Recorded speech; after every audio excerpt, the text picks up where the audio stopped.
চিংড়ি মাছ এমন একটা মাছ যেটা সব তরকারির সাথে সুন্দরভাবে মিশে যায়, আর প্রত্যেকটা তরকারির মধ্যে মনে হয় যেন চিংড়ি মাছ দিলে এটা স্বাদও দ্বিগুণ বেড়ে যায়।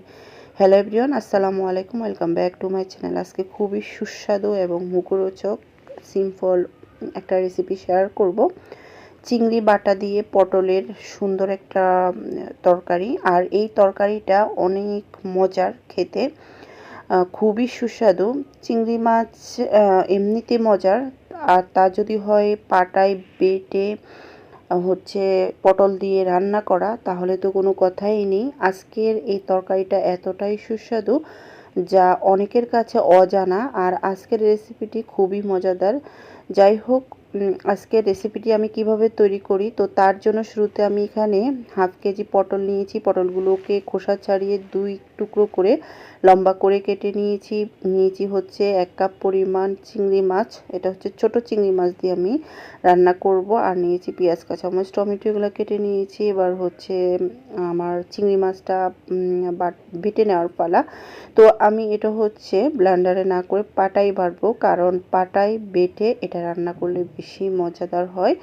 সুন্দর করে আমি পাটায় চিংড়ি মাছগুলা শুরুতে বেটে নিয়েছি। তো দেখতেই পাচ্ছেন আমার চিংড়ি মাছ বাটা হয়ে গেছে, খুব সুন্দর করে বাটিতে তুলে নিলাম। এবার হচ্ছে আমি পটলগুলো ভেজে নিব। তার জন্য আমি একটা ফ্রাই প্যান বসিয়ে পরিমাণ মতো তেল দিয়ে আমি সেই তেলের মধ্যেই পটলগুলো ঢেলে দিয়েছি। এবার এই পর্যায়ে আমি কিছুটা লবণ এবং হলুদ গুঁড়া দিয়ে দিব।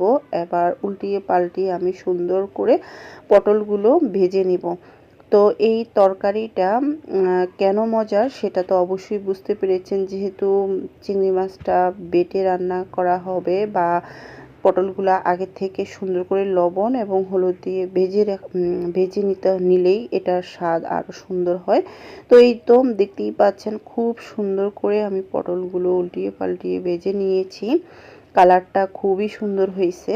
তো এবার হচ্ছে আমি একটা বাটিতে তুলে নিব এই পটলগুলা। এটা আমার ভাজা হয়ে গেছে, দেখতেই পাচ্ছেন কতটা সুন্দর হয়েছে। সব কিছু তো রেডি করে নিলাম, এবার হচ্ছে রান্না করে নেওয়ার পালা। রান্না করার জন্য ভাজা যে অবশিষ্ট তেলটুকু ছিল সেটা দিয়ে দিলাম পাতিলে। তারপরে বাকি আরেকটু তেল দিয়ে দিলাম সাথে। তেল দেওয়ার পরে পেঁয়াজ, কাঁচামরিচ, টমেটো যেটা আমি কেটে নিয়েছিলাম সেটা দিয়ে দিয়েছি তেলের মধ্যে একসাথে। এবার এগুলো আমি সুন্দর করে ভেজে নিব। এটা মাঝারি যখন ভাজা হবে তখন আমি এ পর্যায়ে পরিমাণ মতো বা স্বাদ অনুযায়ী লবণ দিয়ে দিব। তারপর দিয়ে দিব হচ্ছে মশলা, এক এক করে আদা বাটা, রসুন বাটা, জিরা গুঁড়া, এগুলো আমি দিয়ে দিব হাফ টেবিল চামচ পরিমাণ করে। তারপরে আমি এ পর্যায়ে ভালোভাবে নেড়েচেড়ে এখন যে চিংড়ি মাছটা বেটে রেখেছি পাটায় সেটা দিয়ে দিব হলুদ মরিচ দেওয়ার আগেই। এটা এভাবে রান্না করলে এটার স্বাদ দ্বিগুণ ভালো হয়।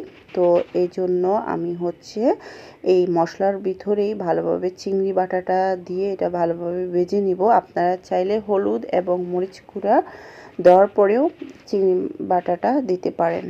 আর আজকের এই রেসিপিটি কার কার কাছে কেমন লেগেছে অবশ্যই কমেন্ট করে জানাবেন, আর কে কে এই রেসিপিটি খেয়েছেন সেটাও জানাবেন।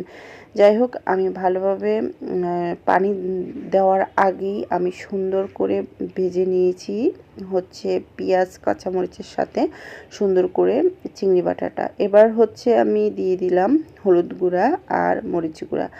জাল যে যেমন পছন্দ করেন সেই অনুযায়ী আপনারা হচ্ছে মরিচ গুঁড়াটা ব্যবহার করতে পারেন। এটা যার যার স্বাদ অনুযায়ী মরিচটা ব্যবহার করবেন এই তরকারিতে। তো কিছুটা পানি দিয়ে দিলাম। পানি দিয়ে এখন আমি ঢাকনা দিয়ে মশলাটা ভালোভাবে কষিয়ে নিব চিংড়ি মাছের সাথে। আর আমার কাছে এই তরকারিটা অনেক বেশি ভালো লেগেছে।